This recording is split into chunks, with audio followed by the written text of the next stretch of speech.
Welcome. एक बार फिर से आप लोगों का स्वागत है आपके अपने show Diana English words gimmick episode 56 में। चलिए आज का नया दिन और आज का सिचुएशन ये रहा। Hello, my dear friend. Good gumption, goodly impressive impression. Dan and English helps you way out from a strain of lamentation. And today's plot is excursions of holy festival in a flux of words. Dan and English is gonna present before you all the content of its efficacy of the latest information about hooliganism and rabble. Not to speak of power, not to speak of applying colors over each other's face. Up to that, almost all good.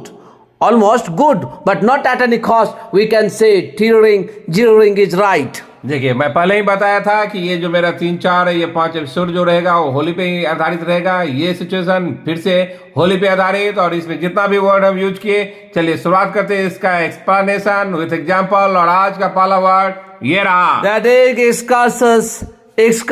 This is a non countable. देखिए आई के और S के ऊपर लकीर है, that is S पे जोड़ देना होगा। और 3 जैसा जो लिखा हुआ है दैट इज अ, और उसे चिपक के एक लकीर है दैट इज र। और ई जब उल्टा लिखा हुआ रहता है दैट इज अ, और एस के नीचे भी एक लकीर है, इसको मतलब एस को सॉफ्टली बोलना होगा। एक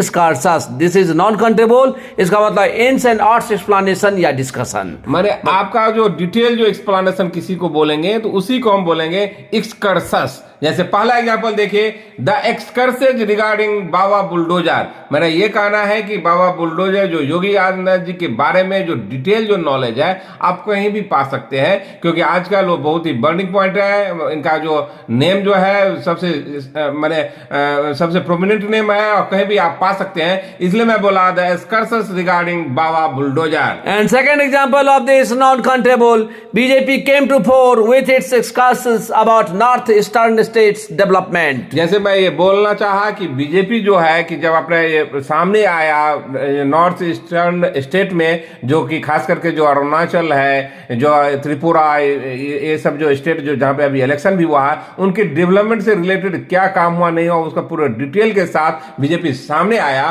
तो उसी को मैं बोलूंगा BJP came to fore with excursus about north eastern state development. And third example is you will be understood this short excursus from beginning to up to now about Modi working style. मेरा ये कहना है कि आपको BJP के द्वारा या उनके वर्कर के द्वारा मोदी जी का जो करने का जो स्टाइल है, जो अभी तक जो काम किए, जो उपलब्धि हुआ, जो कुछ किए हैं, उनके डिटेल के बारे में आपको समझा दिया जाएगा कि शुरू से लेकर के अंत तक अभी क्या क्या हुआ नहीं हुआ, उनको समझा दिया जाएगा आपको। इसी को मैं बताना चाहा एग्जाम्पल से यूज करके, आप भी इसको ऐसा यूज कीजिए। और आज का सेकंड वर्ड ये रहा, that is flux flux.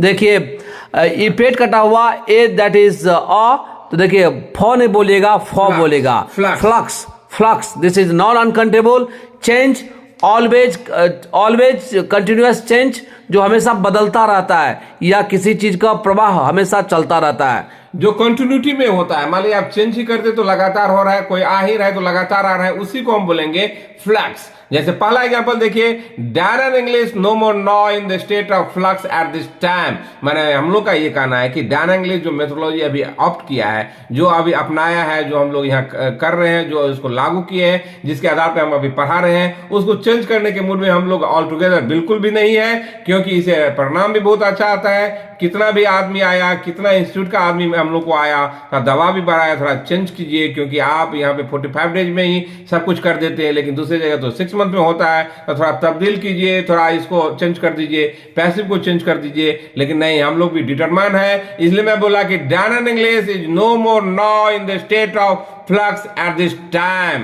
And second example of this non-uncontrollable, being into the state of flux, he was unable to establish his position solid. मेरा ये कहना है कि लगातार यदि अपना पोजीशन आप चेंज करते रहेंगे, अपना सोच चेंज करते हो, या कोई बिजनेस चेंज करता हो, या हर एक चीज अपना तरीका ही चेंज करते हो, यदि आप इतना यदि चेंज करेंगे तो आपका पोजीशन कहां से मजबूत हो पाएगा? स्वाभाविक है, जब आप इतना चेंज करें तो कहीं पे आपका जड़ मजबूत नहीं हुआ और आदमी भी विश्वास नहीं करेगा। तो इसलिए मैं बोला कि being into the state of flux, he was unable to establish his position solid. And third example is flux of immigrant into the state of Assam, its original residents suffering a lot. जैसे देखिए पहले आपको पता होगा, पहले वहाँ पे असम में खास करके जो बॉर्डर इलाका है, इमिग्रेंट बहुत आता है, वहाँ पे बहुत ज्यादा विदेशी आते हैं, और खास करके बांग्लादेशी जो आता है, घुसपैठिया जिसको बोलते हैं, वो आते ही रहता था, लगातार आता था, क्योंकि कांग्रेस का गवर्नमेंट जो था उसको प्रोत्साहित करता था। लेकिन अभी बीजेपी आ गया, थोड़ा कंट्रोल में आने लगा, लेकिन पहले भी बहुत कुछ हो चुका है।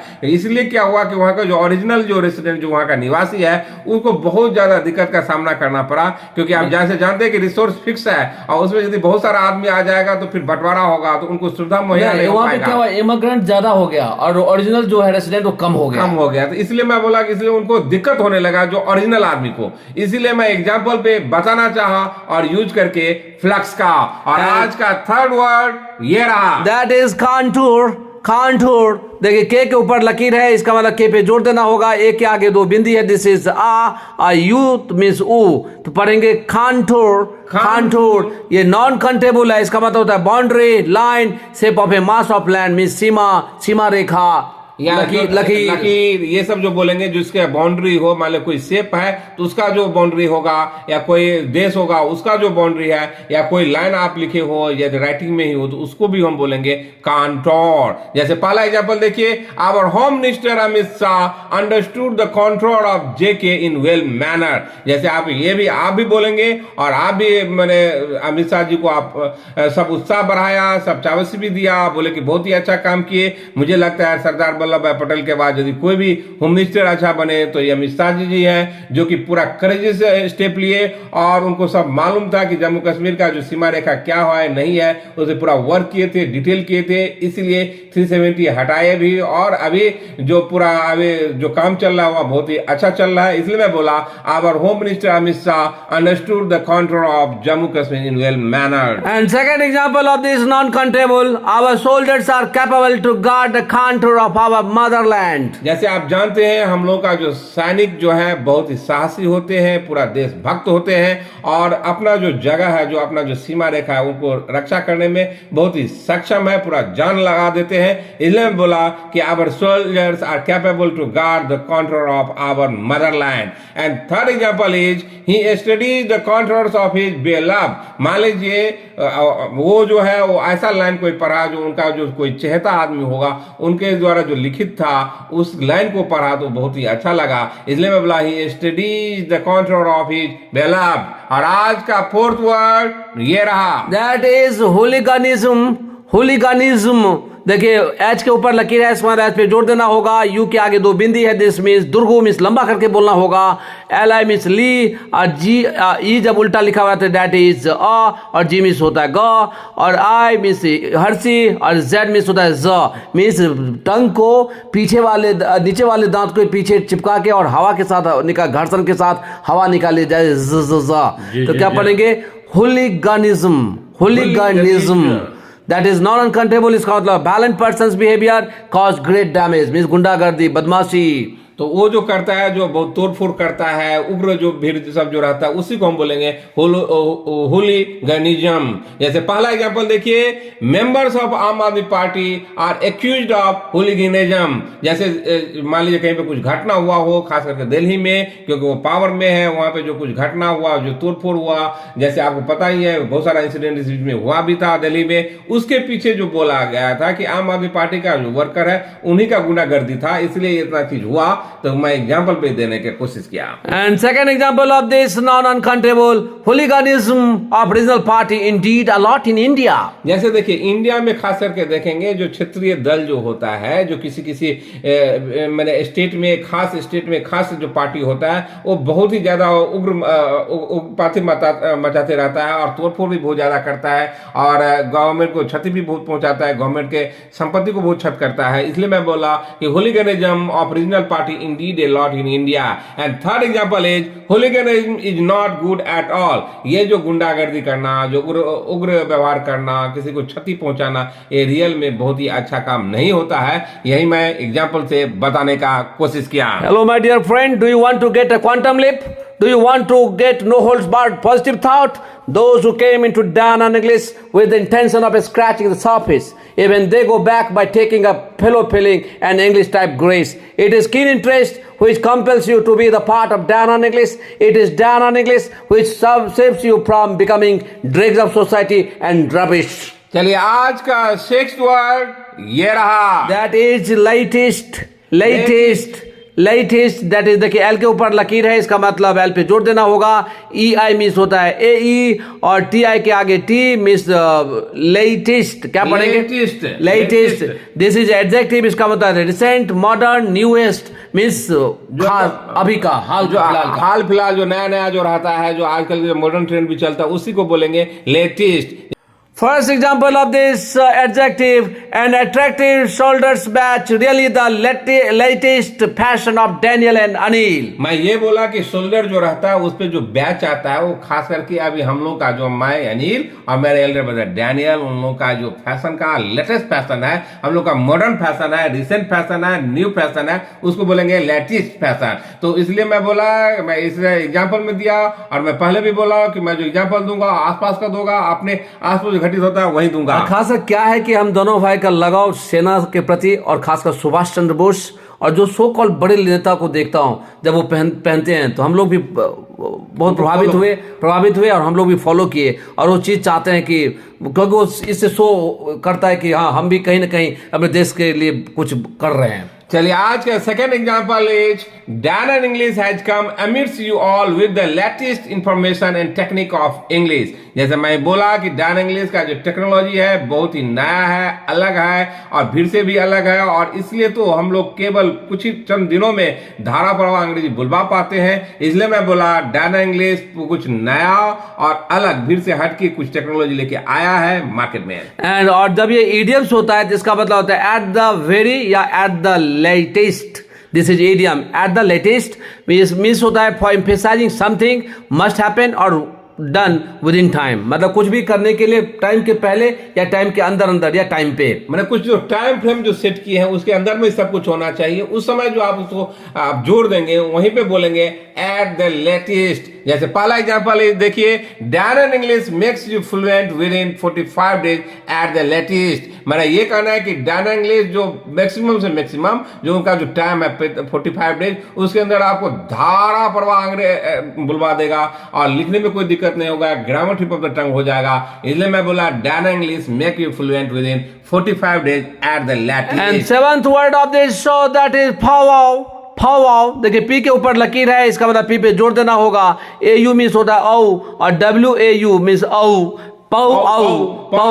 This is non countable. इसका मतलब है मीटिंग, स्पिरिचुअल सेरेमनी या प्राइवेट मीटिंग भी बोला जाता है. जो मीटिंग जो होता है, मान लीजिए कोई फंक्शन जो होता है, उसको भी बोलते हैं हम पाव. जैसे पहला एग्जाम्पल देखिए, on the eve of Holi most of our student go to attend their family पाव. जैसे देखिए होली के अवसर पर खासकर जो जितना भी स्टूडेंट था वो सब अपने घर गया, क्योंकि ये प्राइवेट जो फैमिली का जो फंक्शन जो है, जो सेरेमनी जो है होली का, उस सबको मनाने के लिए गए. तो उसी को हम बोलेंगे on the eve of Holi, most of our students go to attend their family powwow. And second example of this non-countable, in powwow, we both brother Daniel and Anil took a decision to visit Varanasi.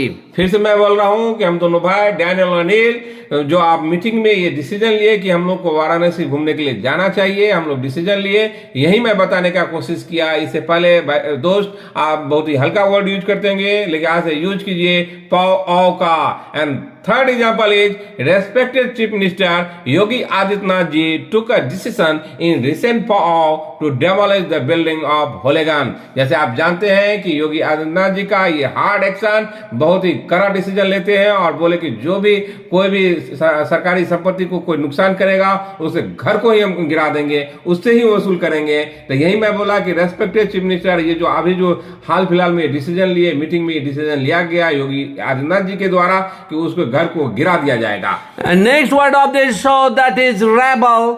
Rebel, देखिए are के ऊपर लकीर है, इसका मतलब are पे जोड़ देना होगा. ए ई जब साथ में आता है दैट इज यही होता है रेबल ये जब उल्टा लिखा हुआ रहता है दैट इज तो रेबल दिस इज नॉन कंट्रेबल और ये ज्यादातर समय सिंगुलर में यूज होता है। जिसका अर्थ होता है हर्ली बर्ली सिचुएशन क्रिएटर या ग्रुप नॉइजी अनकंट्रोल ग्रुप, माने जो कि बहुत ही हुड़दुम जो उत्पाद जो मचाता है तो उसी को हम बोलेंगे, ऐसे ग्रुप को ही बोलते हैं रेबल। जैसे पहला एग्जांपल से क्लियर कीजिए, डैनन English does not entertain a mindless rabble, माने हम लोग डैनन इंग्लिश में जो उत्पाद मचाता है, जो थोड़ा अनकंट्रोल वे में जो बिहेव करता है, जो मैंने रूल को फॉलो न करता हो, उसको हम बिल्कुल बर्दाश्त नहीं करते हैं। यही मेरा कहना था, इसलिए मैं एग्जांपल में दिया। And second example is having been defeated in 1962 with the hand of China army, Indian soldier returned home as a demoralized rebel। जैसे आप भी जानते होंगे 1962 का जो चाइना के साथ इंडिया का वार हुआ था, उसमें इंडियन सोल्जर तो बहुत ही मजबूत तो पहले से ही है, बहुत ही स्ट्रांग विल के हैं, विचार के हैं, लेकिन ऊपर से आदेश नहीं आया तो इससे हार गए। जब वो लोग आए थे तो पागल की तरह आए थे, पूरा जैसे डेमोरलाइज हो गए थे कि कैसे बिहेव करें समझ में नहीं आ रहा था। उसी को जब मैं बताने का कोशिश किया, having been defeated in 1962 with the hand of China army, Indian soldier return home as a demoralized rebel. और जब ये ईडियम होता है तो उसको बोले द रेबल। ये ईडियम होता है, ये होता है people of low social position, जो समाज में जो लो तबके का जो आदमी रहता है, जो लास्ट पायदान पे जो आदमी रहता है, उसी को हम बोलते हैं द रेबल। जैसे एग्जांपल के तौर पे क्लियर कीजिए, Modi ji speech state the emotions of the rebel. जैसे मैं ये कहना चाहे कि मोदी जी में इतना पावर है, उनमें बहुत ही गुण कूट के भरा हुआ है कि लास्ट तबके के आदमी को भी उनका जो इमोशन है उसको जागृत कर देते हैं, उनको भी समझा पाते हैं, उनको आकर्षित कर लेते हैं और इंडिया के प्रति जागरूक कर लेते हैं। यही मैं बोला, इनमें एक काबिलियत है, इसलिए मैं एग्जाम्पल दिया, सटीक लगा, इसलिए यहाँ पे ये एग्जाम्पल भी दिया। Our name, our fame and our income, these all are secondary. Your fluency, your speed, your writing and your speaking indeed paramount. These are said by us genuinely. My dear friend, if you want to learn English, if you want to speak English, if you want to pronounce in good manner, then please knock the door of Dan English. 100% you can speak just like a native speaker. चलिए आज का 9th and final word ये रहा, that is ji ring. देखिए D और 3 जैसा जो है साथ में जब आता है तो जॉ होता है, सिंपल जॉ, और इसके ऊपर लकीर देखिए तो इसका मतलब जी, और आई मीन्स हर्षी, और एन को देखिए पीछे नीचे घुमा हुआ है दैट इज अंगा।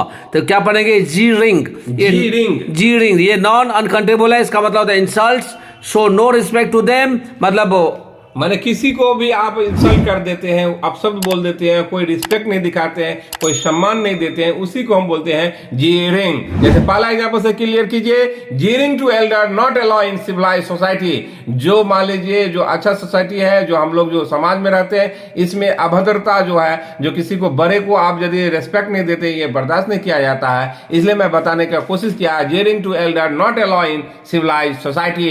एंड सेकेंड एग्जांपल इज डैनन English can't tolerate jeering to girl at all। जैसे आप देखते होंगे, खास करके यहाँ का माहौल देखते होंगे कि गर्ल जो है तो ज्यादा भयभीत रहती है, सशंकित रहती है क्लास में भी, क्योंकि टीचर भी ऐसा करता है और स्टूडेंट भी उस पर कुछ करता है। लेकिन हम लोग का डैन इंग्लिश में हम लोग बिल्कुल ही बर्दाश्त नहीं करते हैं, खास करके गर्ल का इंसल्ट हो बर्दाश्त बिल्कुल नहीं करेंगे, एक शब्द भी उसके विरोध में नहीं सुनते हैं। इसलिए मेरा कहना था Dan English can't tolerate jeering to girl at all। And third example is Modi jeering from Congress a lot during election. जैसे आप जानते हैं कि मोदी जी का इंसल्ट जो कांग्रेस के द्वारा इलेक्शन में तो बहुत क्या ही जाता है, और बात पे उनका नाम लेकर के जिक्र होता है और परिणाम तो कुछ उल्टा ही होता है। लेकिन जो भी हो, लेकिन इलेक्शन के समय में कांग्रेस खास करके मोदी जी पे बहुत ही अटैक करता है, इंसल्ट करता है, और ये भी नहीं मानते कि हमारे सम्मानित प्रधानमंत्री हैं, लेकिन वो भी कुछ कह जाते हैं। Hello my dear friend, take the rough with the smooth, ride roughshod over the unpleasant mood, your position, your life will be goodly good। चलिए, जितना भी इसमें वर्ड यूज किए थे पूरा मैं डिटेल कर दिया विथ एग्जांपल। बिना देरी किए एक बार फिर से सिचुएशन पढ़ देता हूँ। Excursions of Holy Festival in a flux of words. Danan English is gonna present before you all the contents of its efficacy of the latest information about hooliganism and rebel. Not to speak of power, not to speak of applying colors over each other face. Up to that, almost good, but not at any cost. We can say tearing, jeering is right. चलिए, तब तक इस पे work कीजिए। तब तक के लिए बाय बाय।